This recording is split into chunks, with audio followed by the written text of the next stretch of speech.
Franchement, on n'a pas bien fait de sortir le canapé là? Ah, carrément qu'on est bien. Eh, regarde ça. Et il y a même les mouettes.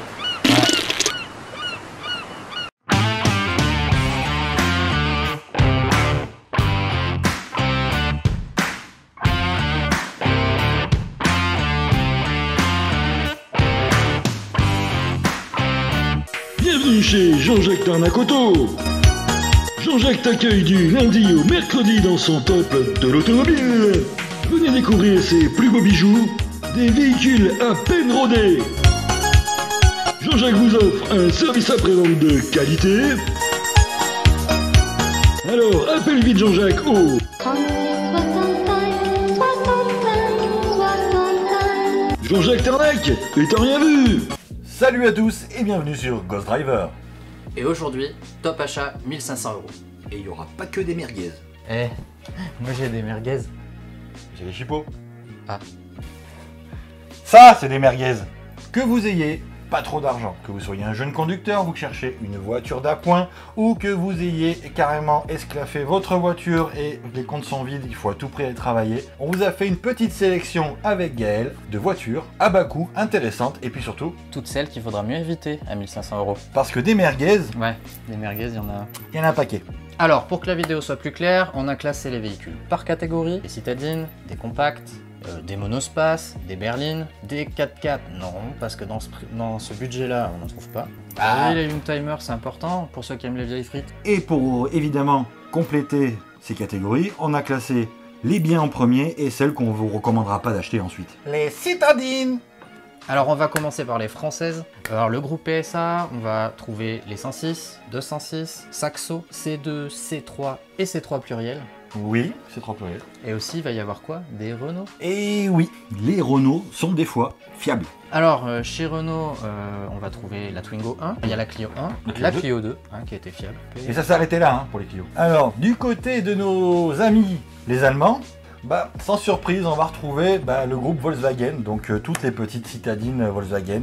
Donc vous aurez la Fox, vous aurez la Polo, vous aurez également la Lupo, sa cousine la Rossa, et vous aurez aussi les Seat Ibiza. Alors ensuite, on a quelques italiennes, les Panda, plutôt la Panda 2 du coup, les Lancia Y et la Lancia Y10 du coup, c'est l'ancienne Y quoi. Mais en Italie, c'est à peu près tout. Si vous sentez l'âme tchèque, il y a Skoda. Il y a la Skoda, donc il y a la Felicia et la Fabia. Et Skoda, ça fait aussi partie du groupe Volkswagen. Alors si on va du côté du pays du soleil levant, on va retrouver la Suzuki Wagon R et la Toyota Yaris.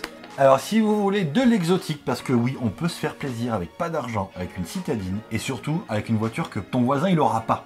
Il sera jaloux de ta voiture puisqu'il aura pas. Mais il y a, oui, là, les Chevrolet Aveo. Et comme ça, une de ses cousines là. La Hyundai Getz. Alors dans les citadines pas bien, on a quelques Fiat, En règle générale, il y aura beaucoup d'italiennes. et essentiellement pour la fiabilité. Maki. Et italiano pas très fiable. Hein. Et ça plein l'eau, hein. Nous sommes désolés pour cette piètre imitation des Italiens. Alors dans les citadines à pas conseiller. Tu penses Fiat? Tu te casses. Alors donc dans les Fiat, on a la Punto, la Panda 1, la 500. Eh, tu veux voir ma Fiat? Alors oui, en citadine, là pour le coup, on retrouve une Renault, la Modus. Ensuite, on a les Corsa B.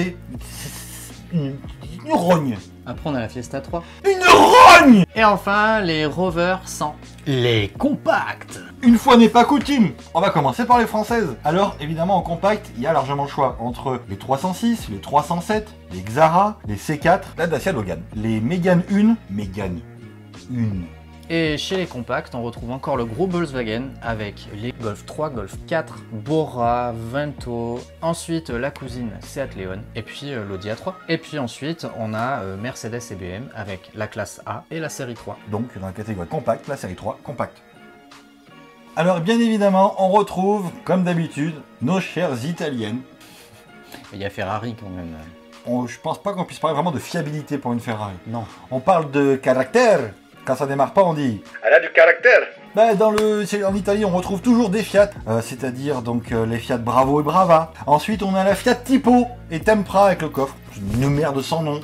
Évidemment, on casse du sucre sur Fiat, parce que c'est vrai que Fiat c'est réputé cheap. Mais il y a aussi la cousine, Alfa Romeo. Oui, toi, mon collègue de travail qui ne jure que par Alfa, là. Je sais, toi, je te vois. Oui, toi que je ne connais pas. Mais l'Alfa 147. C'est une merguez! Et attends, il y a la 146 aussi. Merguez aussi! Alors elle a un bon châssis, hein, ça tient super bien la route, et puis un look original finalement. Hein. Toi, tu vas me parler de la Mégane 2. Eh bien oui, Michael, la Mégane 2, pourquoi? Parce que la Mégane 2, au niveau de la fiabilité, c'est vraiment déplorable. Eh oui, le démarrage à carte. Encore chez Renault, on a la Clio 3. Problème de turbo, t'es chez Renault. Et chez les Allemands, l'Opel Astra. Les berlines. Alors, chez les Françaises, le groupe PSA, donc on a les 406, 407. Et chez Citroën, on va avoir l'Axantia, la C5. Alors attention Citroën, bien sûr, Ouais, on les connaît. Les sphères. Oui. Et chez Renault, la Laguna 1. Ouais. Une, hein. C'est comme la Mégane. Mais si j'en vois un acheter, une Laguna 2. Chez les Allemandes, on retrouve les premiums, donc on a Audi avec ses Audi A4, ses Audi A6. Chez Mercedes, on a donc la classe C et la classe E. Je vous engage à aller voir notre vidéo sur la classe E 300 TD, le Panzerwagen. BMW, on peut trouver les séries 3, donc c'est les E36, et les séries 5 E34 également. Et bien sûr, pour les Allemandes, on va terminer avec la marque la plus tchèque des Allemandes, Skoda. La Skoda Octavia. Et on Alors, sait pas trop d'où ça vient. Ouais, on sait pas trop d'où ça vient, non, ça vient d'Angleterre, Ford Europe. Ça peut venir d'Allemagne aussi, Ford Europe. Dites-nous dans les commentaires d'où ça vient Ford Europe d'ailleurs. Moi je dirais Angleterre. On a la Ford Mondeo. Et ensuite, du côté des Japonais, on retrouve la Honda Accord et la Toyota A26. Alors pour les berlines, dans les françaises, on a la Laguna 2. J'ai même pas envie d'en parler, démarrage à carte. Et alors pire, la Velsatis. J'ai même pas envie d'en parler, démarrage à carte. Et chez Peugeot, on a les 605 et les 607. Alors, on n'a pas trop tapé sur les Anglais, on a parlé de la Rover 100, mais là, par contre, on va parler de toutes les autres Rover berlines. C'est pareil, alors Jaguar, les pièces, ça coûte une blinde. Alors du côté de l'Allemagne, on a la classe S. Alors ça, c'est par rapport au coût d'entretien. Hein. Et puis la conso, hein, parce que c'est des voitures lourdes. N'achetez jamais une classe S à 1500 balles. Déjà, à la base, c'est une limousine. Imaginez qu'elle a ce prix-là, c'est parce que derrière, il faut l'entretenir. Oui, de toute façon, à 1500 balles, vous évitez tout ce qui est hyper puissant, lourd et... hein. Oui, aux voitures de luxe comme les Jaguars qu'on a parlé tout à l'heure. Donc j'ai une Jag. Et après chez Opel, on a la Vectra B et C. Notre merguez d'or à la calzone, et bien sûr les italiennes. Ah ben oui, oui, toujours les italiennes. Alors là on a l'Alfa 156, on a également, donc on a quoi, on a de la Fiat. Oui, Fiat Marea. on a cherché celle-là, hein, parce qu'on s'est dit que forcément il y avait une merguez Fiat dans cette catégorie là aussi.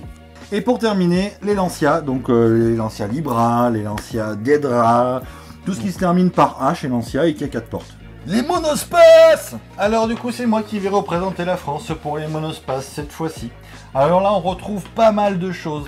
Donc le Berlingo et son cousin le partenaire. Il y aura beaucoup de cousins dans la catégorie, hein, parce qu'on a aussi le 806 et l'Évasion de chez Citroën. Ouais, et le Fiat Ulysse. Et le Fiat Ulysse. En français on a également le Kangoo. Monospace, attention. Là par contre on peut prendre les espaces 1, Ouais. les espaces 2, Mhm. les espaces 3, Ouais. et c'est tout. Ouais. Ah oui, et le Scénic 1 aussi. Le dernier des Français, le Xara Picasso. Alors ensuite, à l'étranger, on aura aussi la Ford Fusion et la Yaris et le Corolla Verso. Alors bien évidemment, on y est. Il fallait parler de la voiture la moins fiable du monde.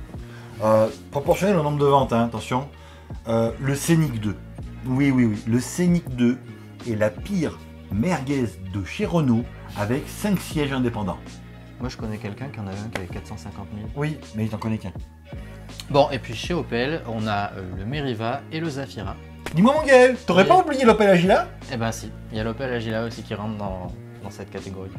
J'ai cassé du sucre sur le Scénic 2, mais on a aussi oublié l'Espace 4. J'ai même pas envie d'en parler parce que j'en ai eu un, ça s'est très mal passé entre lui et moi. Alors ensuite, on a le Chrysler Voyager. Le bon goût de l'Amérique avec toute l'obésité qui va bien. Et pour finir, le Fiat Multipla. Le fameux... Les coupés. Alors vous allez me dire découpé. Oui, parce que même avec un petit budget, on peut quand même se faire plaisir. N'est-ce pas Ouais. mon Gaël? Carrément. Alors, on va pas avoir un max de choix non plus hein, sur les coupés. On va avoir la Toyota Celica, la Mégane 1 coupé. Chez Ford, on va en retrouver 3. La Ford Puma, la Ford Cougar et la Ford Probe. Alors dans les coupés à éviter, parce que oui, il y en a des sympas, on n'a pas trouvé beaucoup, mais on a quand même aussi trouvé des coupés plutôt pas terribles. Donc la Mégane 2, la fameuse, donc évidemment en 3 portes, elle s'appelait Mégane coupée également, donc celle-ci à fuir. Ensuite, on a la Hyundai Coupé. Et l'Opel Tigra, les Youngtimers. Alors si vous êtes passionné de vieilles mécaniques, de voitures qui sont des fois un peu récalcitrantes quand il pleut, des voitures qui ont du charme et du caractère, Des voitures qui vont peut-être prendre de la valeur dans les prochaines années. des voitures où il faut des bras de bûcheron pour tourner le volant. Si vous aimez les formes cubiques, J'aime le cube. Alors côté française, on est super bien fourni en Youngtimers. La plus simple, la plus connue, la 205.